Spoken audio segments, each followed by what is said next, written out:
Hello बच्चा लोग, welcome to Rajput ऑडिटोरियल्स। पिछले लेक्चर में हमने क्वाड्रेटिक इक्वेशन का बेसिक्स पढ़ा था।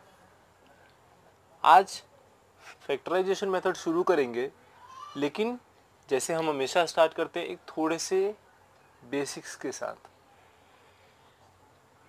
क्वाड्रेटिक इक्वेशन का जो हम लोग इक्वेशन का हम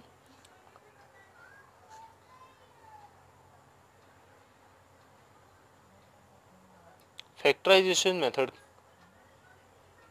सॉल्व करने वाले हैं। आज हमारे क्वाड्रेटिक इक्वेशन का standard equation a x square plus b x plus c is equal to 0, जहाँ पे ए एक नॉन ज़ीरो टर्म है। लेकिन उससे पहले हम कुछ रूट्स डिस्कस करेंगे, रूट्स के रिलेटेड डिस्कस करेंगे। Under root a multiplied by under root a is equals to ए।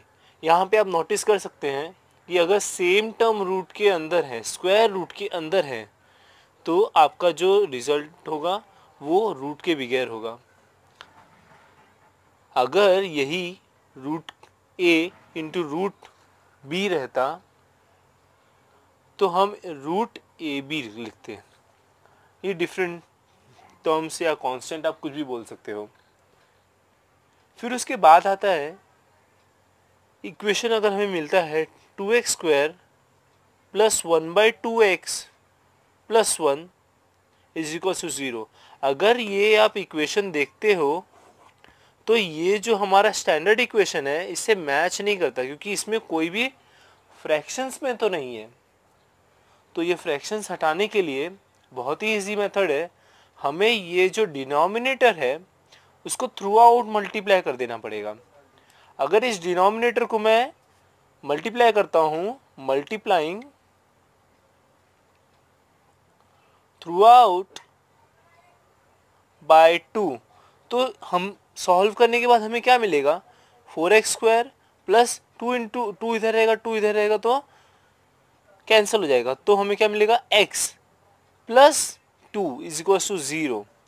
तो हमें ये जो हमारा स्टैंडर्ड इक्वेशन है उसके जैसा सेम मिल जाएगा।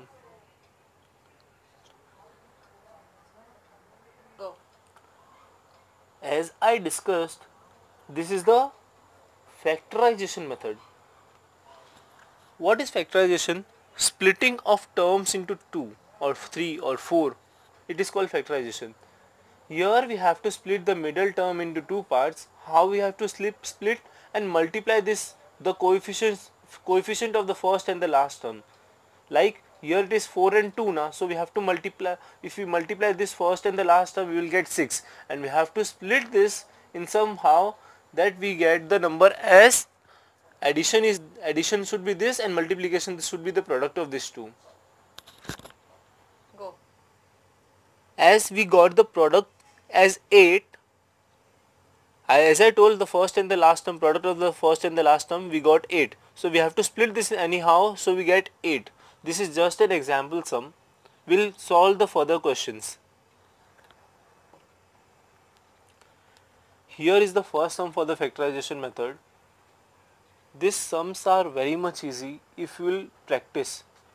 I'll request you to please take your pen and book. Not a textbook will do. I have the sums. You can solve all the sums if I teach these sums. But please take your pen and notebook. So after taking that, as I told, you have to split this middle term into 2. But how? We have to multiply this first, the coefficient of the first and the last term, third term or constant term you can say. So after multiplying this, here the coefficient is 1 and here it is 54. 154 it is 54. So we have to split this 54 in such a way that after addition or you can say subtraction, we get as 15. So also we have to look at the signs. That's why I taught you in the previous lecture about plus and minus. Here is minus, here is plus. So 1 minus and 1 plus, the product should be plus. So minus 9 and minus 6. 9 6 are 54. So 9x minus 6x plus 54 plus x square is equals to 0. Here you have split this 15x into the 2. 9 6 are 54 and minus 9 minus 6 minus minus plus we will assume as plus.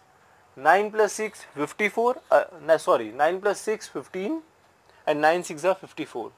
So we have got the factorization of that. So we'll proceed for the sum. X square and here x, we can take x common. X minus 9, we got the first term. Again we can take 6 54. So 54 goes in 6 ka table. You can take 6 common. 6 x, and here you can see if outside it is minus, you have to change the sign. Here it is plus na, so again you have to take as minus. Minus 9, 6 9s are 54. And after this there is a easy calculation, like we have to do manipulate like this. X minus 6 outside term in the bracket and both the brackets as common. We will take x minus 9 is equal to 0. For further step, we have to do like x minus 6 is equal to 0, x minus 9 is equal to 0. Here we will open the brackets. Now they are independent now. Previously they were being multiplied, so we put the brackets. Now it is individual, so we have to put x minus 6 is equal to 0, x minus 9 is equal to 0. So we will get the answer as x is equal to 6 and x is equal to 9, or x is equal to or. You have to put or in between. This is the final answer for this. So we are proceeding to the next sum. Here is 6x minus 2 upon x is equal to 1. Can you guess, is it a quadratic equation? Because we cannot find the square term here. But the thing is, we have to manipulate anyhow the sum to a quadratic equation. As I told you in the basics, if the denominator is if the term is in fraction, we have to multiply the whole equation by a denominator. So let's try that. Here the denominator is x. So we will multiply the whole by x, x and x. So it will not unbalance the equation. So after multiplying, what we will get? 6 x square, and here you can see x and x are getting cancelled. Minus 2 we will get, and then 1x. 1x is nothing but an x, but we have to shift that 1x from the right hand side to the left hand side. 6x square, here it is plus, so after shifting from equal to we will get minus. I taught you this in previous lecture.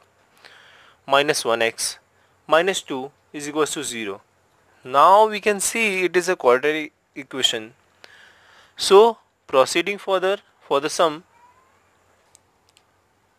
as now we have got the quadratic equation, proper quadratic equation, we will proceed to split the middle term.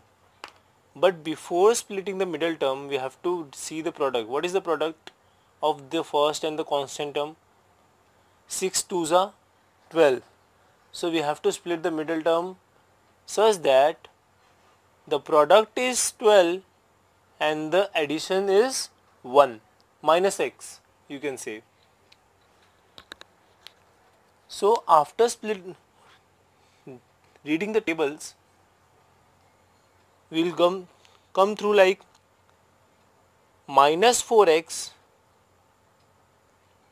plus 3x. So as we have split minus plus minus, so we will assume as minus. 4 minus 3 is 1, 4 3s are 12, and you can see the multiplication of the signs also is the same. So we will get as minus into plus is minus. So we have got the proper splitting of the term. Now we will proceed further. 6x square minus 2x 2 as it is.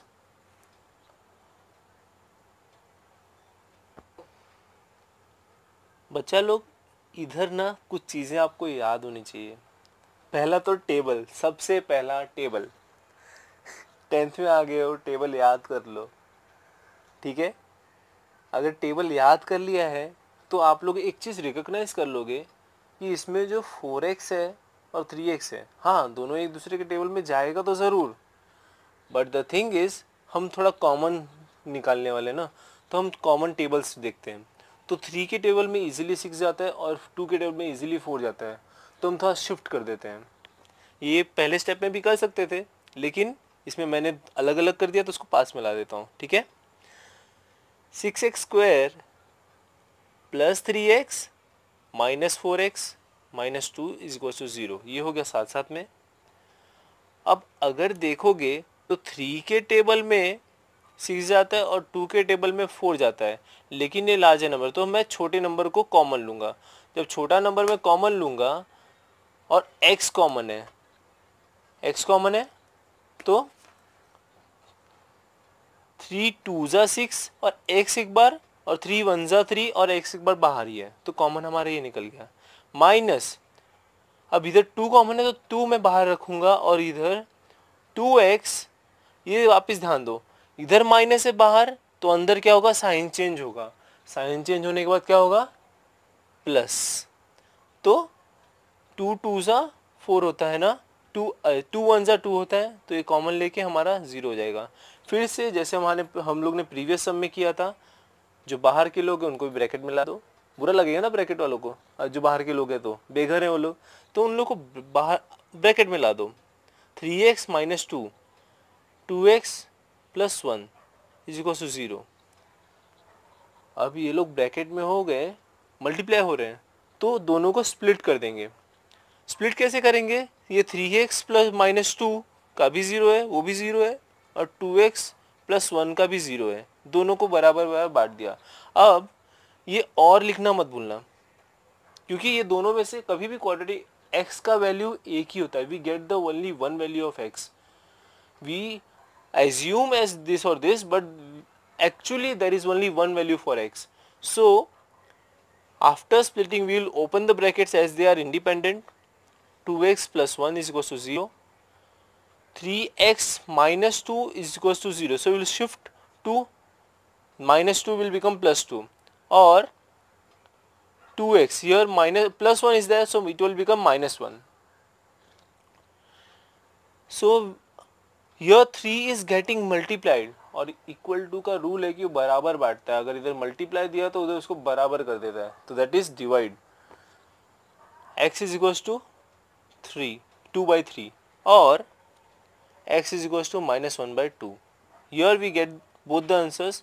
Most of the time we are not, negative answers are not accepted, so most of the time there is a positive answer, so here may be the value of x is equals to 2/3।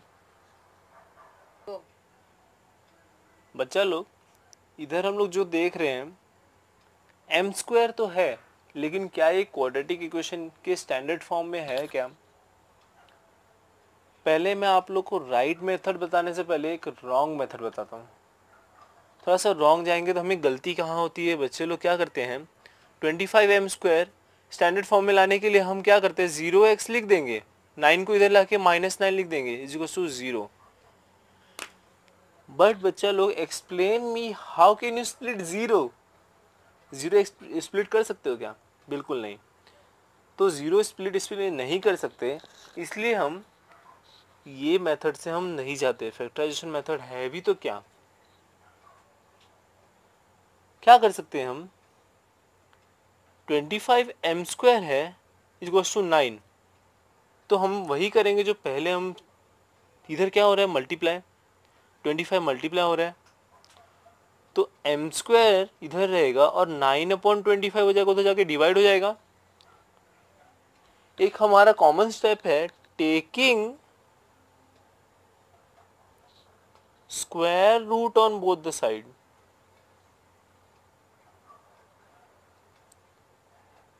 Taking square roots on both the sides, हम लोग को क्या मिलेगा, एक ऐसे टोपी, square root का टोपी मिलेगा जिसमें 9 25। अब हमें अगर फैक्टराइजेशन अगर करेंगे, इसका स्प्लिट करेंगे 9 को, तो क्या होगा 3 इंटू 3, 25 का क्या होगा 5 इंटू 5, m का क्या होगा m into m, m into m क्या हो जाएगा m हो जाएगा, 3 इंटू 3 क्या हो जाएगा 3/5। ये हमारा फाइनल आंसर है। लेकिन आप लोग को एक बेसिक्स इसके थ्रू मैं बताता हूँ। अगर हमारा -1 भी रहता है तो उसको स्क्वायर करेंगे -1 को तो हमारा 1 होता है, और +1 भी रहता है उसको मल्टीप्लाई करेंगे तो 1 होता है। तो इसलिए हमें पता नहीं है प्लस है कि माइनस, तो हम प्लस माइनस लिखते हैं, या फिर हम उसको एक और तरीका यूज करते हैं, m is equals to 3/5 plus 3/5 और m इज इक्वल्स टू -3/5। ये हमारा फाइनल आंसर होगा। आज के सेशन में सिर्फ इतना ही। मैं चाहता हूँ कि आप लोग इसे प्रैक्टिस करो। ये वही सम्स है जो सारे सम सॉल्व करने में आपको हेल्प करेंगे। ये कौन सम सॉल्व कर लिया तो आपको बाकी भी सम्स आ जाएंगे। अगले सेशन में मैं आपको फैक्टराइजेशन मेथड ही सिखाऊंगा, लेकिन वो रूट्स के होंगे, वो रूट के सम्स होंगे, और रूट के सम्स